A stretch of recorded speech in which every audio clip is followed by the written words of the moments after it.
بسم اللہ الرحمن الرحیم۔ کتاب قصص القرآن پارٹ نمبر 19، حصہ اول، پیج نمبر 208۔ واقعات زیر بحث سے متعلق چند عبرتیں۔ ایک، جب انسان کسی عقیدہ کو علم و یقین کی روشنی میں قائم کر لیتا ہے اور وہ اس کے قلب میں جاگزیں، اس کی روح میں پیوست اور اس کے سینہ میں نقش الحجر ہو جاتا ہے، تو اس کا فکر و خیال، اس کا سوچ بچار اور اس کا استغراق اس بارے میں اس درجہ زبردست اور ثابت و راسخ ہو جاتا ہے کہ کائنات کا کوئی حادثہ اور دنیا کی کوئی سخت سے سخت مصیبت بھی اس کو اپنی جگہ سے ہٹا نہیں سکتی۔ وہ اس کے لیے آگ میں بے خطر کود پڑتا، سمندر میں بے جھجک چھلانگ مار دیتا اور سولی کے تختہ پر بے خوف جان دے دیتا ہے۔ حضرت ابراہیم کے عزم و ثبات کی مثال اس کے لیے ایک زندہ اور روشن مثال ہے۔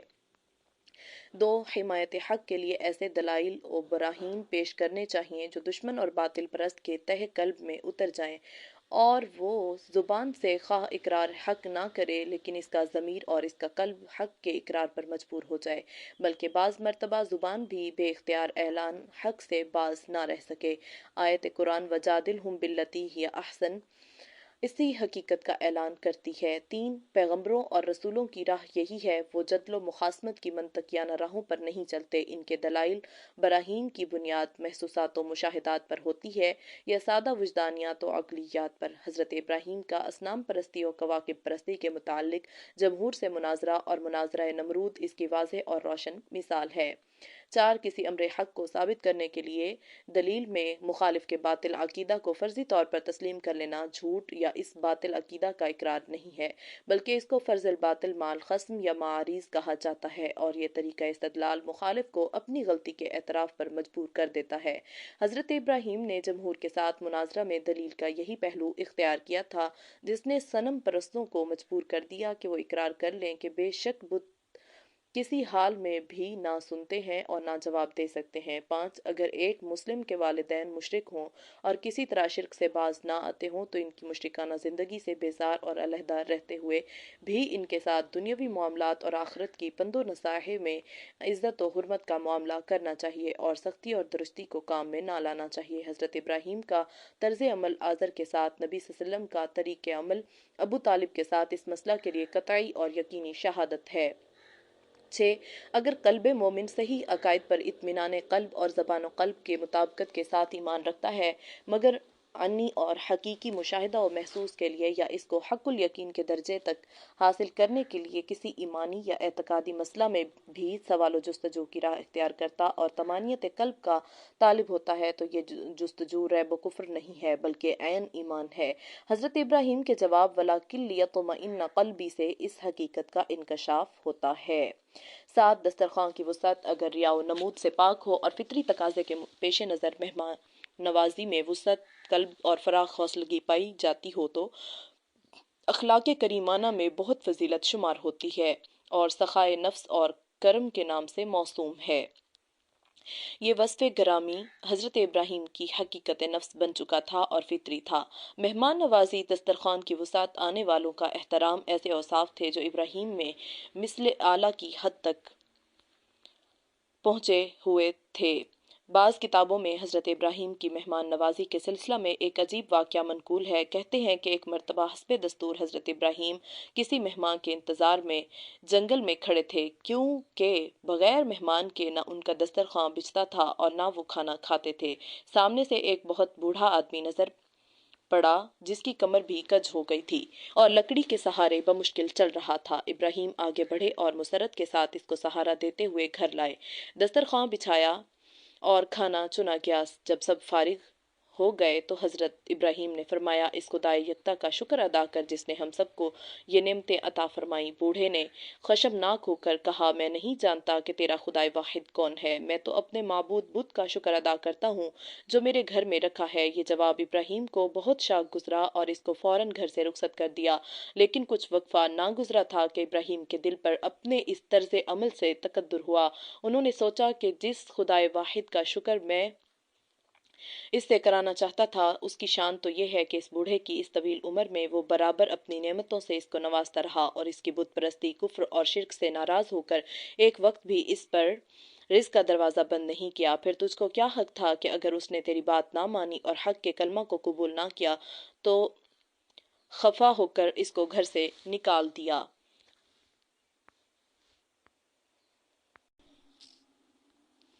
یہ واقعہ اپنی تاریخی حیثیت میں قابل قبول ہو یا ناقابل قبول، لیکن اس حقیقت کا ضرور اعلان کرتا ہے کہ حضرت ابراہیم کے اخلاق کریمانہ کی وہ بلندی جو حقیقی مثل اعلیٰ تک پہنچی ہوئی تھی، ضرب المثل اور زبان زد خلائق تھی۔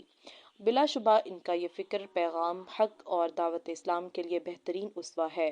اللہ تعالیٰ جن ہستیوں کو اپنے ابلاغ حق کے لیے چن لیتا ہے، ان کے قلب و دماغ کو اپنے نور سے اس درجہ روشن کر دیتا ہے کہ ان کے سامنے عشق حق کو صداقت کے سوائے دوسری کوئی چیز باقی ہی نہیں رہتی، اور اس لیے ان میں شروع ہی سے یہ استعداد ودیت ہوتی ہے کہ وہ عہد طغولیت ہی سے اپنے ہم عصروں میں ممتاز اور نمایاں نظر آنے لگتے اور راہ حق میں ابتلاء و امتحان کو خوشی سے سہتے اور صبار و رضا کا اسوہ حسنہ پیش کرتے رہتے ہیں۔ حضرت اسماعیل کا واقعہ اس کی شہادت کے لیے شاہد عدل اور باعث 100,000 عبرت و عظمت ہے۔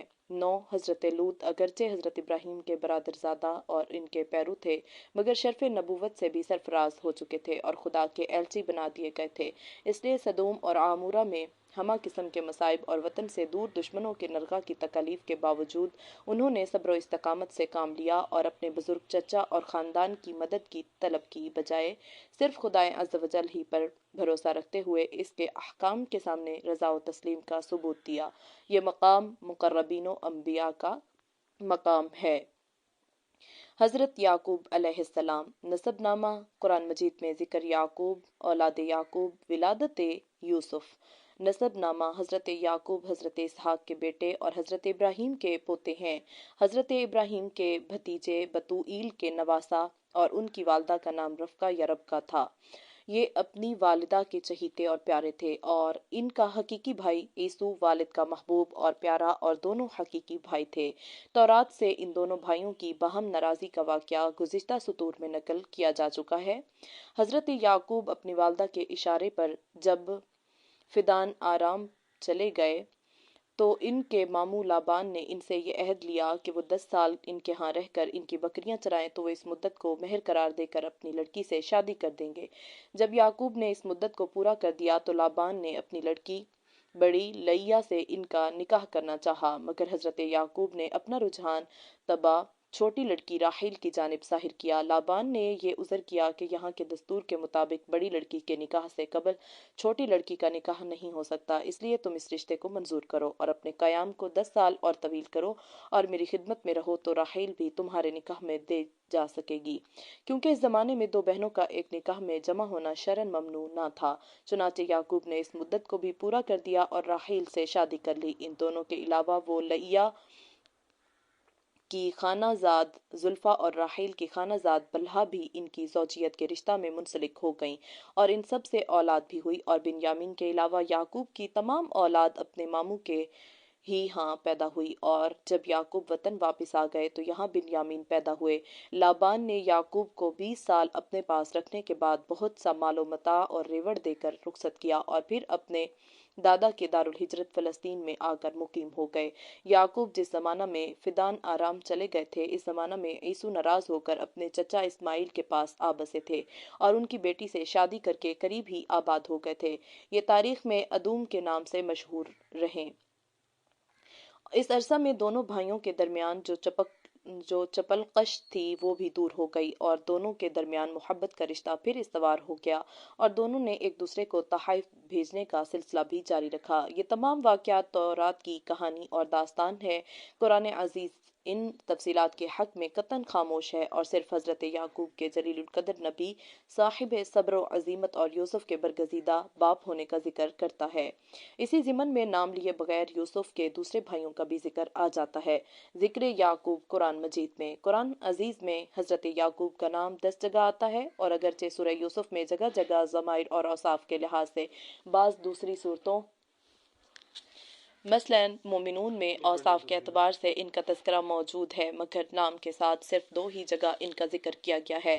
مستعارہ ذیل جدول اس کی وضاحت کرتی ہے۔ سورہ بقرہ آیت 37، 133، 140 شمار 3، سورہ انعام آیت 85 شمار 1، سورہ مریم آیت 6 شمار 1، سورہ انبیاء آیت 72 شمار 1، سورہ نساء آیت 163 شمار 1، یوسف آیت 6:38 شمار 2، صاد آیت 45 شمار 1۔ اسرائیل حضرت یعقوب کا نام عبرانی میں اسرائیل ہے۔ یہ اصلاً عبد اور ایل اللہ دو نقطوں سے مرکب ہے اور عربی میں اس کا ترجمہ عبداللہ کیا جاتا ہے۔ حضرت ابراہیم کا وہ اسحاقی خاندان جو ان کی نسل سے ہے اسی لیے بنی اسرائیل کہلاتا ہے، اور آج بھی یہود و نصارہ کے قدیم خاندان اسی نسبت کے ساتھ منسوب ہیں۔ اولاد یعقوب، یعقوب کے 12 لڑکے تھے اور گزشتہ سطور میں واضح ہو چکا ہے کہ بنیامین کے علاوہ ان کی تمام اولاد فدان آرام ہی میں پیدا ہو چکی تھی، صرف بنیامین فلسطین اور ارض کنعان میں پیدا ہوئے۔ حضرت یعقوب کی یہ اولاد چونکہ چند بیویوں سے ہے اس لیے ان کی تفصیل یہ ہے: لیا یا لیا بنت لابان سے، 1 رادبین، 2 شمعون، 3 لاوا، 4 یہودا، 5 ویساکر، 6 زلوبون پیدا ہوئے۔ راحیل بنت لابان سے یوسف اور بنیامین پیدا ہوئے۔ بلہا جاریہ لیا سے دان اور نفتالی، زلفہ جاریہ لیا سے جاد اور اشیر پیدا ہوئے۔ یہ ٹوٹل 12 ہیں۔ تورات پیدائش باب 35 آیات 21 تا 26۔ پیغمبری، حضرت یعقوب خدا کے برگزیدہ پیغمبر تھے اور کنانیوں کی ہدایت کے لیے مبعوث ہوئے۔ انہوں نے برسوں اس خدمت حق کو انجام دیا۔ قرآن عزیز میں چونکہ ان کا ذکر بیشتر حضرت یوسف کے ساتھ کیا گیا ہے اس لیے وہیں قابل مراجعت ہے۔ حضرت یوسف علیہ السلام، یوسف کا نسب نامہ، یوسف کا ذکر قرآن حکیم میں، سورہ یوسف کا نزول، برادران یوسف، یوسف کا خواب، برادران یوسف کی سازش، یوسف آزمائشوں میں، چاہے کنعان، یوسف بحالت غلامی، عزیز مصر اور یوسف، عزیز مصر کی بیوی اور یوسف، یوسف اور آیت لقد ہمت بھی، شاہی خاندان کی عورتیں اور یوسف، قید خانہ، قید خانہ میں دعوت و تبلیغ، تعبیر خواب، شاہ مصر اور یوسف، یوسف تخت شاہی پر، برادران یوسف کا قافلہ، حضرت یوسف کا حسن سلوک، عذر خواہی اور معافی، حضرت یعقوب کی مصر میں آمد اور لخت جگر سے ملاقات، یوسف کی وفات، آخری وصیت، حضرت موسیٰ کے زمانہ میں وصیت پر عمل۔ نسب نامہ، یوسف بن یعقوب بن اسحاق بن ابراہیم حضرت ابراہیم کے پڑپوتے ہیں اور ان کی والدہ کا نام راحیل بنت لابان ہے۔ حضرت یعقوب کو ان کے ساتھ بے حد محبت تھی بلکہ عشق تھا اور اس لیے کسی وقت بھی ان کی جدائی گوارا نہ کرتے تھے۔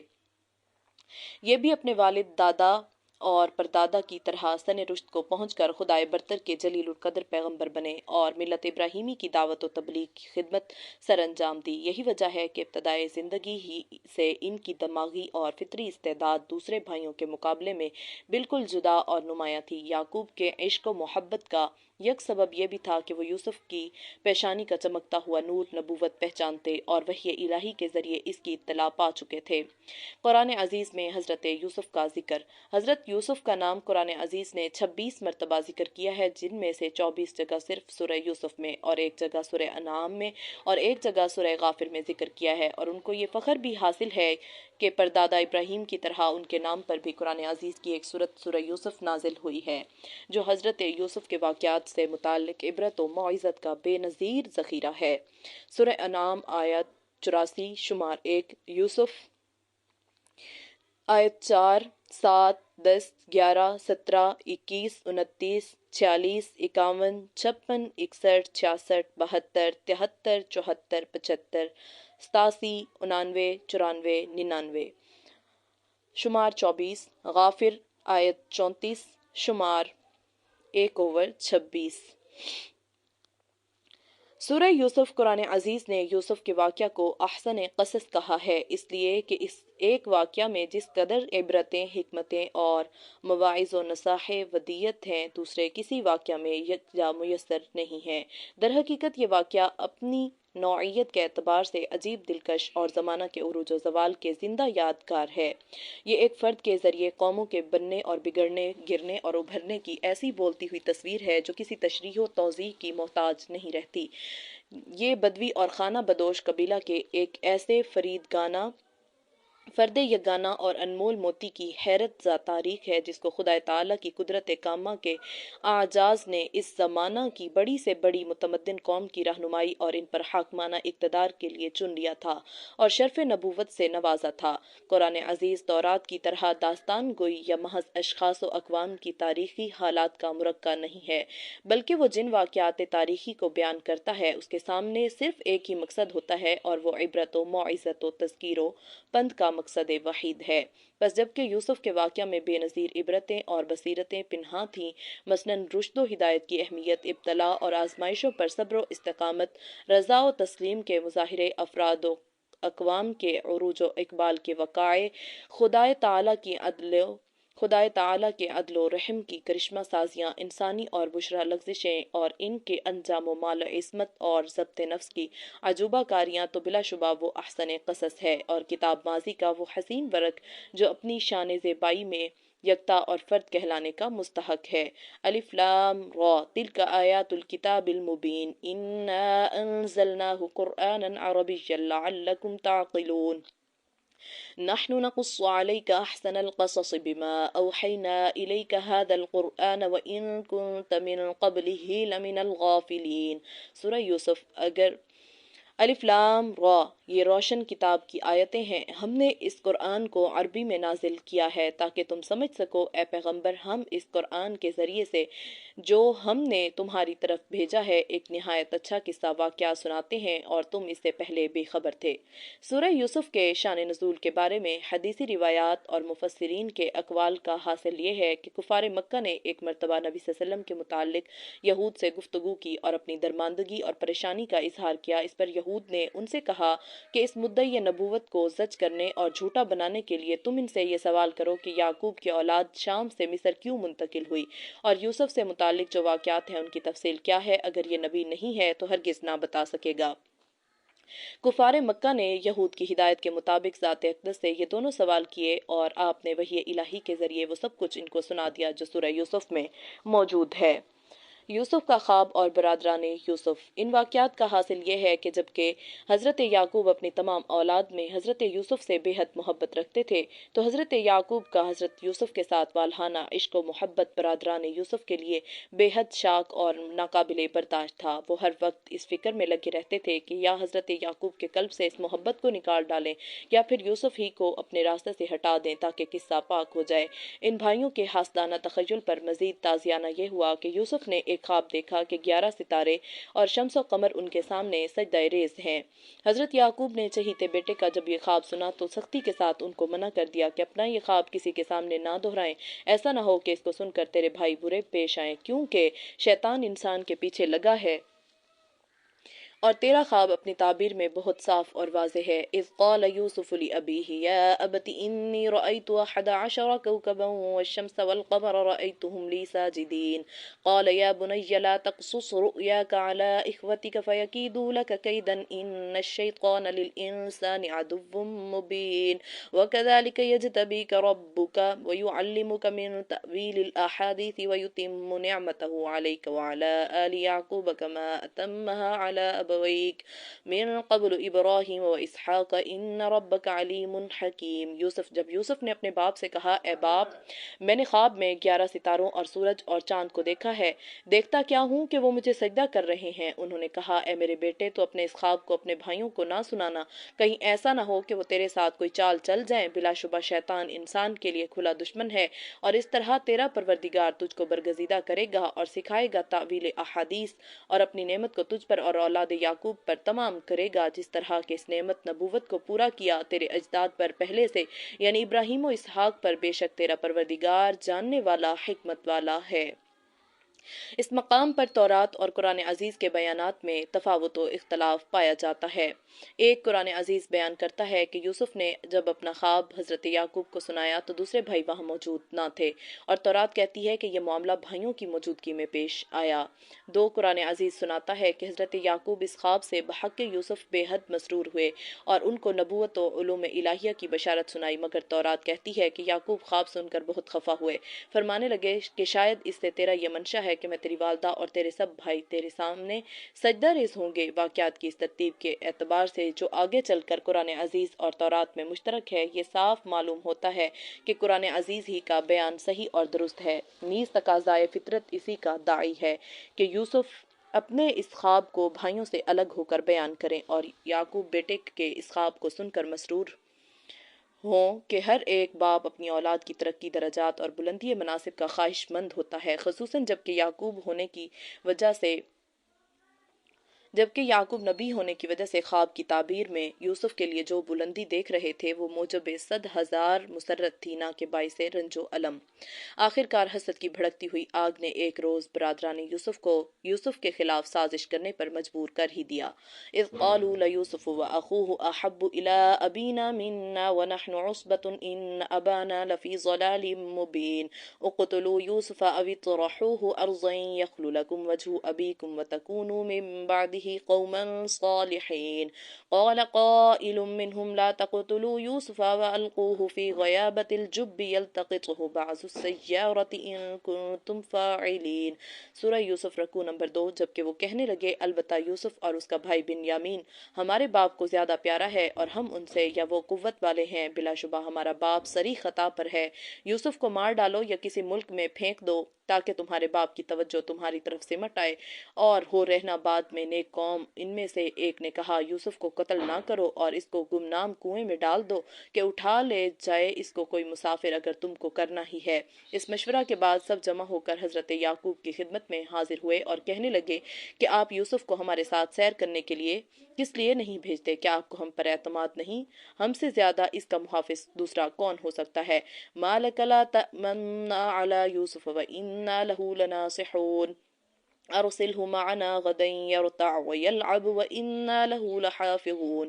یوسف رکوع 2۔ اے باپ کیا بات ہے کہ تجھ کو یوسف کے بارے میں ہم پر اعتماد نہیں ہے، حالانکہ ہم اس کے خیر خواہ ہیں۔ کل اس کو ہمارے ساتھ بھیج کہ وہ کھائے پیے اور کھیلے کودے، بلا شبہ ہم اس کے نگہبان ہیں۔ حضرت یعقوب سمجھ گئے کہ ان کے دلوں میں کھوٹ ہے، یہ یوسف کو نقصان پہنچانے کے درپے ہیں، مگر صاف لفظوں میں اس بات کو ظاہر نہیں فرمایا تاکہ بگڑ کر وہ اعلانیہ دشمنی پر آمادہ نہ ہو جائیں۔ اور یہ خیال بھی کیا کہ اشارہ کنایہ سے ممکن ہے کہ وہ اپنی ظالمانہ سازش سے باز رہیں، اس لیے اشارہ اشارہ میں ان پر حقیقت حال واضح کر دی کہ واقعی مجھ کو یوسف کے بارے میں تم سے اندیشہ ہے۔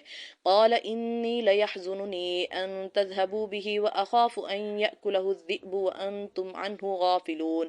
یوسف رکوع 2۔ یعقوب نے کہا مجھے اس سے رنج اور دکھ پہنچتا ہے کہ تم اس کو اپنے ساتھ لے جاؤ اور مجھے یہ خوف ہے کہ اس کو بھیڑیا کھا جائے اور تم غافل رہو۔ برادران یوسف نے یہ سن کر بیک زبان کہا لئن اکلہ الذئب ونحن عصبة انا اذا لخاسرون۔ سورہ یوسف اگر کھا گیا اس کو بھیڑیا جبکہ ہم سب طاقتور ہیں تو بلا شبہ ایسی صورت میں تو ہم نے سب کچھ گنوا دیا۔ اس جگہ تورات کا بیان یہ ہے کہ حضرت یعقوب نے خود اپنے حکم سے یوسف کو اس کے بھائیوں کے ساتھ جنگل میں کھیلنے کودنے کے لیے بھیجا تھا۔ پیدائش باب 37 آیات 13-14۔ مگر آگے کے واقعات خود تورات کے بیان کی تقلید کرتے ہیں، چاہے کنعان۔ غرض برادران یوسف کو جنگل کی سیر کرانے کے بہانے لے گئے اور مشورہ کے مطابق ایک ایسے کنویں میں اس کو ڈال دیا جس میں پانی نہ تھا اور عرصہ سے خشک پڑا تھا، اور واپسی میں اس کے قمیص کو کسی جانور کے خون میں ترک کر کے روتے ہوئے حضرت یعقوب کے پاس آئے اور کہنے لگے اے باپ اگرچہ ہم اپنی صداقت کا کتنا ہی یقین دلائیں مگر تجھ کو ہرگز یقین نہیں آئے گا کہ ہم دوڑ میں ایک دوسرے سے آگے نکلنے میں مشغول تھے کہ اچانک یوسف کو بھیڑیا اٹھا کر لے گیا۔ حضرت یعقوب نے پیراہن یوسف کو دیکھا تو خون آلود تھا مگر کسی ایک جگہ سے بھی پھٹا ہوا نہ تھا اور نہ چاکے داماں تھا۔ فوراً حقیقت حال سمجھ گئے مگر جھڑکنے، طعن و تشنیع کرنے اور نفرت و حقارت کا طرز عمل اختیار کرنے کی بجائے پیغمبرانہ علم و فراست اور علم و سماحت کے ساتھ یہ بتا دیا کہ باوجود حقیقت حال کو چھپانے کی سعی کے تم اسے چھپا نہ سکے۔ قال بل سولت لكم انفسكم امرا فصبر جمیل واللہ المستعان علی ما تصفون۔ سورہ یوسف رکوع 2۔ حضرت یعقوب نے کہا یہ ہرگز نہیں بلکہ بنا دی ہے تمہارے نفسوں نے تمہارے لیے ایک بات، اب صبر ہی بہتر ہے اور جو بات تم ظاہر کرتے ہو اس پر اللہ سے مدد مانگتا ہوں۔ یوسف اور غلامی۔ یہاں یہ گفتگو ہو رہی تھی اور یوسف کے ساتھ یہ قصہ پیش آیا کہ حجازی اسماعیلیوں مدیانیوں کا ایک قافلہ شام ہے مصر کو بخورات بلساں اور مسالہ لاد کر لیے جا رہا تھا کہ کنواں دیکھ کر انہوں نے پانی کے لیے ڈول ڈالا۔ یوسف سمجھے کہ شاید بھائیوں کو رحم آ گیا، ڈول پکڑ کر لٹک گئے۔ تاجر نے ڈول نکالا تو یوسف کو دیکھ کر جوش سے شور مچایا، یا بشرا ھذا غلام، بشارت ہو ایک غلام ہاتھ آیا۔ تورات میں ہے کہ برادران یوسف نے جب اسماعیلی قافلہ کو دیکھا تو واپس میں کہنے لگے کہ یوسف کو کنویں سے نکال کر اس قافلہ کے ہاتھ فروخت کر دو، مگر اس سے پہلے ہی مدیانیوں اسماعیلیوں نے ان کو نکال کر غلام بنا لیا۔ اور سب سے بڑا بھائی راؤبین جب کنویں پر پہنچا اور دیکھا کہ یوسف وہاں نہیں ہے تو روتا ہوا واپس آ گیا۔ راؤبین کو یہ رائے یہودا نے دی تھی اور راؤبین شروع ہی سے اس فکر میں تھا کہ یوسف کو کنویں سے نکال کر خاموشی سے باپ کے سپرد کرائے، اسی لیے اس نے قتل یوسف کی سخت مخالفت کی تھی۔ اس مقام پر بعض مفسرین نے لکھا ہے کہ یوسف کو خود برادران یوسف نے ہی کنویں سے نکال کر اسماعیلیوں کے قافلے میں فروخت کر دیا تھا، مگر مفسرین کے اس قول کی نہ تو تورات میں موافقت ہے اور نہ قرآن عزیز، بلکہ دونوں سے یہی معلوم ہوتا ہے کہ قافلہ والوں نے ہی یوسف کو کنویں سے نکالا اور اپنا غلام بنایا۔ اسی طرح صاحب قصص الانبیاء کو تورات کے بیان سے قافلہ کے متعلق غلط فہمی ہو گئی ہے، اور وہ یہ کہ انہوں نے اسماعیلی اور مدیانی کو دو جدا جدا قافلے سمجھا ہے، حالانکہ یہ صحیح نہیں ہے، بلکہ حقیقت حال یہ ہے کہ شام سے مصر جانے والا یہ قافلہ ایک ہی قافلہ تھا جو نسلی اعتبار سے اسماعیلی اور ملکی اعتبار سے مدیانی حجازی تھا۔ جدید نسلی اور جغرافیائی تحقیق نے یہ ثابت کر دیا ہے کہ جس مقام کو تورات میں مدین یا مدیان کہا ہے، اس سے وہ علاقہ مراد ہے جو سعیر سرات سے بحر احمر کے کنارے شام سے یمن تک چلا گیا ہے۔ اس کو حضرت موسیٰ کے زمانہ سے بنی اسرائیل مدین اور اسماعیلی شروع سے ہی حجاز کہتے تھے، اس لیے ایک ہی مقام کے یہ دو نام ہیں۔ ارض القرآن جلد 2 صفحہ 47-49۔ غرض اس طرح حضرت یوسف کو اسماعیلی تاجروں کے قافلہ نے اپنا غلام بنا لیا اور مال تجارت کے ساتھ ان کو بھی مصر لے گئے۔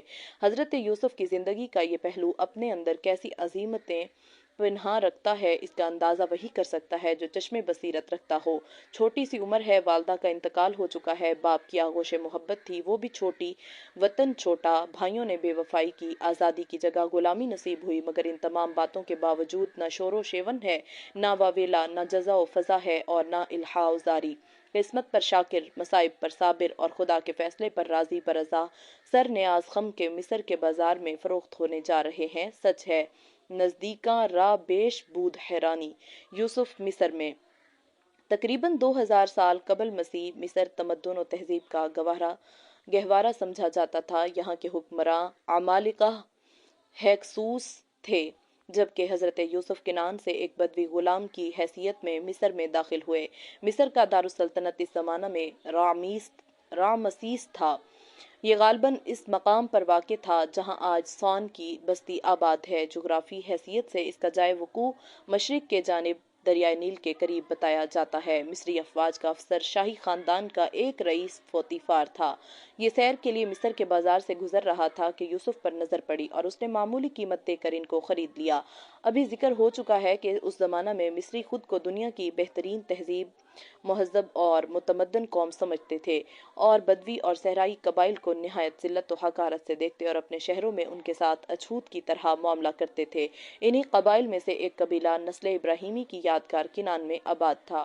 یہاں مدنیت و حضارت کا نام و نشان تک نہ تھا۔ شکار پر ان کے رزق کا مدار تھا، خس پوش جھونپڑیاں، بکریوں کے گلے ان کے دھن دولت تھے۔ ان حالات میں یوسف کے متعلق خدا تعالیٰ کی کارسازی اور معجز نمائی دیکھیے کہ ایک بدوی اور وہ بھی غلام ایک متمدن اور صاحب شوکت و حشمت رئیس کے ہاں جب پہنچتا ہے تو اپنی عصمت مآب زندگی، حلم و وقار، امانت و سلیقہ مندی کے پاک اوصاف کی بدولت اس کی آنکھوں کا تارا اور دل کا مالک بن جاتا ہے، اور وہ اپنی بیوی سے کہتا ہے اکرمی مثواہ عسیٰ ان ینفعنا او نتخذہ ولدا۔ یوسف رکوع 3۔ دیکھو اس کو عزت سے رکھو، کچھ عجب نہیں کہ یہ ہم کو فائدہ بخشے یا ہم اس کو اپنا بیٹا بنا لیں۔ یہ کس لیے ہوا اور یوسف میں پسندیدہ اطوار و اخلاق کہاں سے پیدا ہو گئے؟ ایک بدوی نے کس یونیورسٹی میں تعلیم حاصل کی اور ایک غلام نے کس مربی سے اس پاک طینت کو پایا؟ اس کے متعلق قرآن عزیز جواب دیتا ہے وَلَمَّا بَلَغَ أَشُدَّهُ آتَيْنَاهُ حُكْمًا وَعِلْمًا وَكَذَلِكَ نَجْزِي الْمُحْسِنِينَ۔ یوسف رکوع 3۔ اور جب وہ سن رشد کو پہنچ گیا تو ہم نے اس کو فیصلہ کی قوت اور علم عطا کیے، اور ہم اسی طرح نیکوکاروں کو جزا دیا کرتے ہیں۔ بہرحال پوتیفار نے حضرت یوسف کے ساتھ غلاموں کا سا معاملہ نہیں کیا بلکہ اپنی اولاد کی طرح عزت و احترام کے ساتھ رکھا اور اپنی ریاست، دولت و ثروت، گھریلو زندگی کے تمام ذمہ داریاں ان کے سپرد کر دیں اور ان سب کا امین بنا دیا۔ گویا کنعان کے گلہ بان کو عنقریب جو جہاں داری و جہاں بانی سپرد ہونے والی تھی، یہ اس کی تمہید تھی۔ اسی لیے ارشاد ہوا وَكَذَلِكَ مَكَّنَّا لِيُوسُفَ فِي الْأَرْضِ وَلِنُعَلِّمَهُ مِن تَأْوِيلِ الْأَحَادِيثِ وَاللَّهُ غَالِبٌ عَلَى أَمْرِهِ وَلَكِنَّ أَكْثَرَ النَّاسِ لَا يَعْلَمُونَ۔ یوسف رکوع 3۔ اور اسی طرح جگہ دی ہم نے یوسف کو اس ملک میں اور اس واسطے کہ اس کو سکھائیں باتوں کا نتیجہ اور مطلب نکالنا، اور اللہ طاقتور رہتا ہے اپنے کام میں، لیکن اکثر آدمی ایسے ہیں جو نہیں جانتے۔ عزیز مصر کی بیوی اور یوسف۔ ایک مشہور صوفی ابن عطا اللہ سکندری کا قول ہے ربما کمنت المنن فی المحن، خدا کے اکثر احسانات و کرم مصائب کے اندر مستور ہوتے ہیں۔ حضرت یوسف کی ساری زندگی اسی مقولہ کا ہو بہو مصداق ہے۔